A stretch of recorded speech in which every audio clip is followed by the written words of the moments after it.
Hello everyone. तो आज हम हार्टन जूनियर प्रोग्रामर की टेस्ट सीरीज स्टार्ट करने जा रही हैं। ये हमारी फर्स्ट टेस्ट सीरीज है। हार्टन जूनियर प्रोग्रामर में आपको पता होगा कि आपका पहले कंप्यूटराइज टेस्ट होता है, फिर आपका स्किल टेस्ट होता है। कंप्यूटराइज टेस्ट के लिए आपको 25 मार्क्स लाने ज़रूरी हैं। अगर आप 25 मार्क्स ला देते तो क्वालिफाई कर देते हो आप कंप्यूटराइज टेस्ट। उसके बाद आपका स्किल टेस्ट होता है जिसमें आपकी प्रोग्रामिंग पूछी जाती है। ASP.NET में आपको प्रोजेक्ट दिया जाता है, वो आपको बनाना होता है। तो हम पहले कंप्यूटर टेस्ट की प्रिपरेशन करते हैं, ठीक है। तो ये टेस्ट सीरीज देखिए आप। हमारा पहला क्वेश्चन है, what do you mean by one to many relationship between teacher and class table. तो देखिए वन टू मैनी, पहले तो आपको पता होना चाहिए वन टू मैनी रिलेशनशिप क्या होता है, ठीक है। तो देखिए आपने डेटाबेस मैनेजमेंट सिस्टम में पढ़ा होगा relationship one to one, one to many, many to one. Relationship होते हैं ना, टेबल के साथ हम एक दूसरे रिलेशनशिप बनाते हैं। तो उससे रिलेटिव क्वेश्चन पूछ रखे हैं। तो मैं आपको एक ओवरव्यू दे देता हूँ कि रिलेशनशिप कैसे बनती है।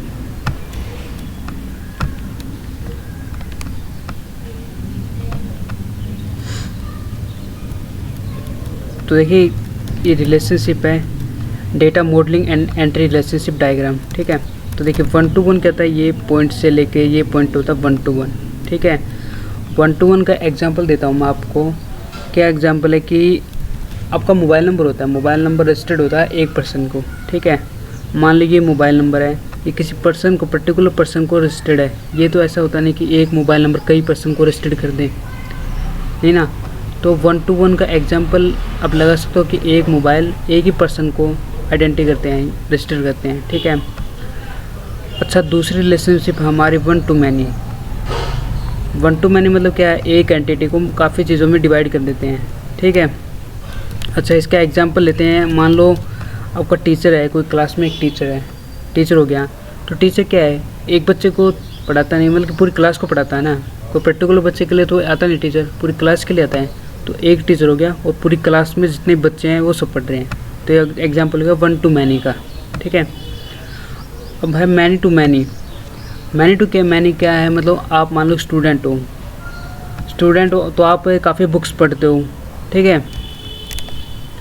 एक एग्जांपल दिखा दूँ आपको मैं, जैसे ये लीजिए, each consumer can buy many products and each product can be bought by many consumer. मतलब कोई भी कस्टमर होता है, कंज्यूमर होता है, वो मार्केट में कई प्रोडक्ट ले सकता है।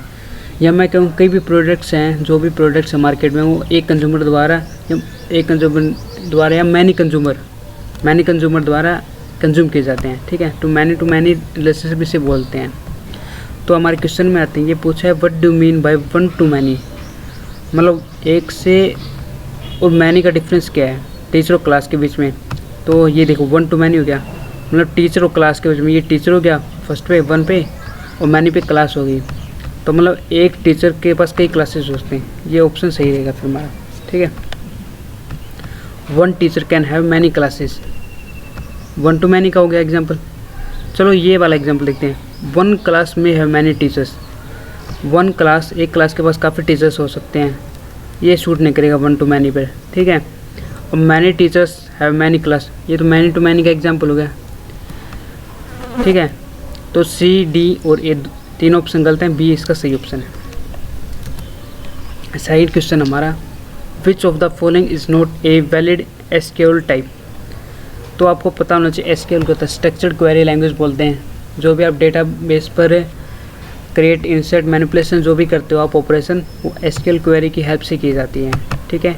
आपका जो स्किल टेस्ट होता है जूनियर प्रोग्रामर का या प्रोग्रामर का या सिस्टम एनालिस्ट का, तो उसमें एसक्यूएल का काफ़ी क्रूशियल रोल होता है डेटाबेस को मैनेज करने के लिए। तो पहले तो आपको पता होना चाहिए कि एसक्यूएल के डेटा टाइप के कौन से कीवर्ड हैं, ठीक है। तो मैं आपको कीवर्ड दिखा देता हूँ एक बार। तो देखिए एसक्यूएल का टाइप होता है, उसमें न्यूमेरिक भी होता है, ठीक है। न्यूमेरिक से एग्जांपल हो गया आपका इंटीजर, फ्लोट, रियल, ठीक है।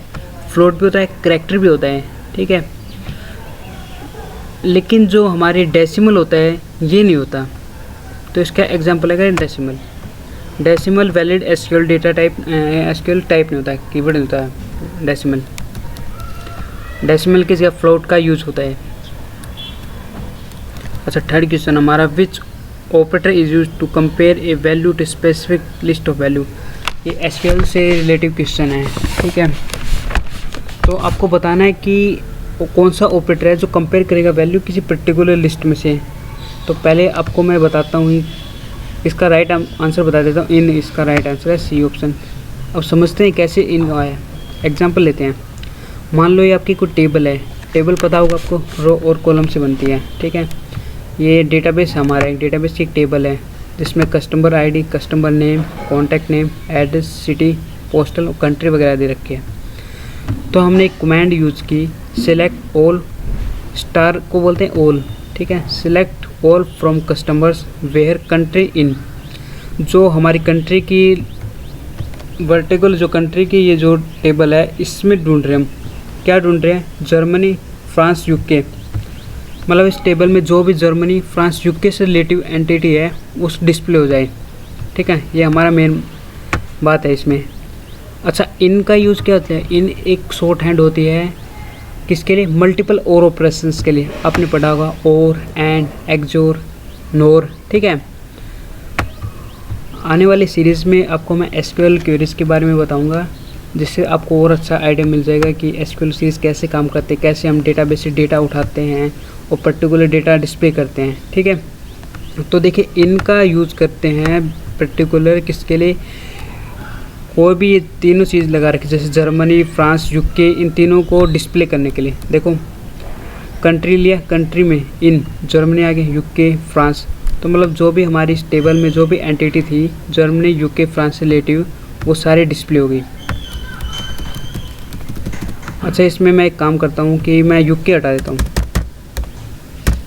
मैं चाहता हूँ ओनली जर्मनी, फ्रांस के डेटा डिस्प्ले हो। तो देखो, ओनली जर्मनी, फ्रांस से डिस्प्ले हो रहे हैं, ठीक है। अच्छा, ये इनका क्या होता है? मल्टीपल डुप्लीकेट जब रिमूव करते हैं ना, जब पर्टिकुलर यूज़ करते हैं इनका, ठीक है। तो हमारे क्वेश्चन में इन आएगा इसका आंसर, ठीक है। देखो, इसने भी लिखा है operator use to compare a value. Compare तो कर रहे वैल्यू हमारी जर्मनी जो भी है इस कंट्री में, तो उसको कंपेयर करके हमें डिस्प्ले कर रहे हैं, ठीक है। तो इनका यूज ही होता है।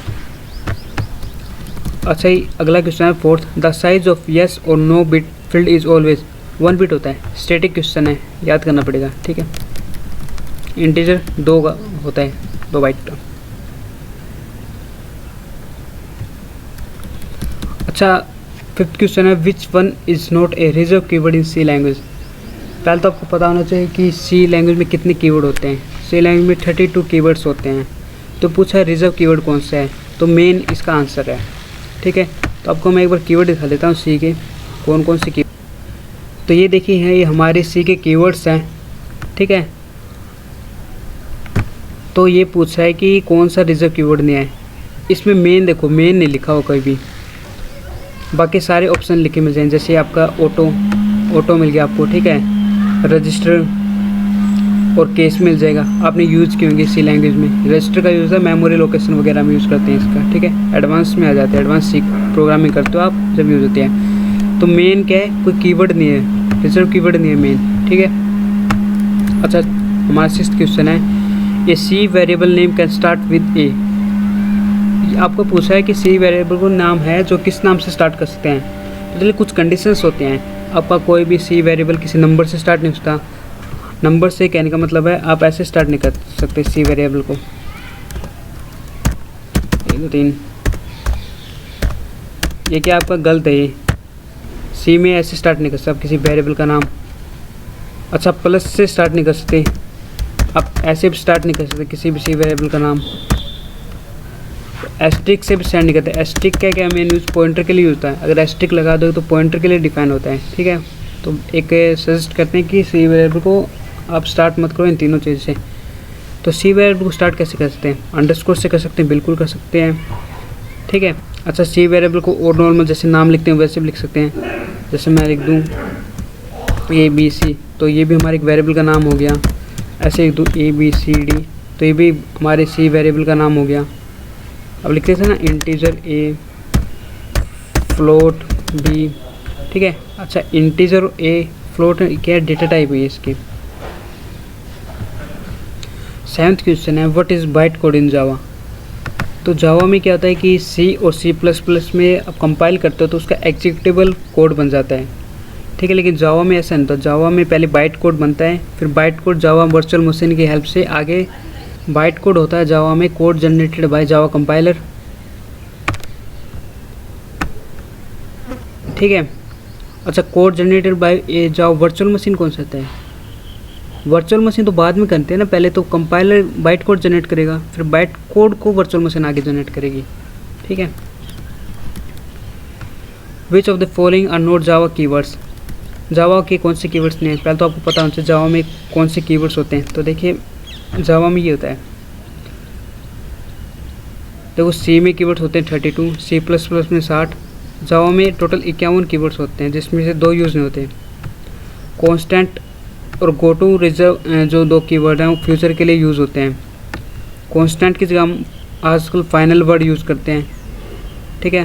और गो टू एक लेबल के रूप में है, जैसे सी प्लस प्लस में तो गो टू का यूज़ करते थे, लेकिन जावा में इसका यूज़ नहीं करते हैं, अभी फ्यूचर के लिए यूज़ करने से, ठीक है। बाकी इनका यूज़ इसलिए नहीं कर पाते क्योंकि मेमोरी ऑप्टिमाइजेशन वगैरह के लेके काफ़ी दिक्कत आती है और काफ़ी कन्फ्यूजन हो जाती है इन कीवर्ड्स को यूज़ करने से। कॉन्स्टेंट जैसे को यूज़ करने से, मान लो आप किसी कीवर्ड्स के सामने कॉन्स्टेंट लगा दो तो उसका आप इम्यूटेबल हो जाता वो, मतलब उसका रेफरेंस नहीं दे सकते कहीं पर भी, आप उसको ना ही चेंज कर सकते, ठीक है। तो मैं आपको डिस्प्ले कर देता हूँ एक बार कीवर्ड्स। ये हमारे जावा कीवर्ड्स हैं, ठीक है। तो जावा कीवर्ड्स में देखो डबल भी आपने यूज़ किया होगा, स्विच भी यूज़ करते हैं, देन भी यूज़ करते हैं हम जावा में, ठीक है। माफ़ करिएगा, हम इंस्टेंस ऑफ यूज़ करें, देन यूज़ नहीं करते जावा में, ठीक है। इंस्टेंस ऑफ ये लिखा हुआ है कीवर्ड्स है जावा का, तो इसे यूज़ करते हैं, देन का यूज़ नहीं होता जावा में, ठीक है। अच्छा, ये बात देखो जावा में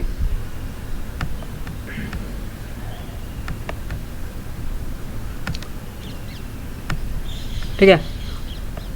9th है हमारा which name must be unique within database. Table, simple सी बात है, अगर टेबल का नाम यूनिक है तो वो मोस्ट अप्रोप्रिएट वही होगा, ठीक है। टेबल का हमेशा यूनिक नाम होना चाहिए और टेबल का हमेशा कैपिटल में रिकमेंड करो ताकि अच्छे से पढ़ पाओ उसे आप, ठीक है। 10th क्वेश्चन हमारा which programming model should you implement if you want to separate your server side from your client side layout code. Client server model होता है, ठीक है। क्लाइंट सर्वर, क्लाइंट क्या है? सर्वर को रिक्वेस्ट भेजता है, सर्वर बदले में क्या होता है? रिस्पॉन्स भेजता है, ठीक है। आपने कमांड में पिंग कमांड यूज़ की होगी, तो हम क्या बोलते हैं? सेंडिंग भेजते हैं कुछ पिंग करके, ताकि इंटरनेट कनेक्शन चेक करना होता है ना आपको, तो पिंग कमांड यूज़ करते हो आप। बाद में क्या है? रिसीविंग मिलती है हमें वहाँ से, ठीक है। तो ये हमारी टेस्ट सीरीज फर्स्ट थी, अब टेस्ट सीरीज ये कंटिन्यू करेंगे, ठीक है। और साथ के साथ आपको स्किल टेस्ट की भी प्रिपरेशन कराएंगे, ठीक है।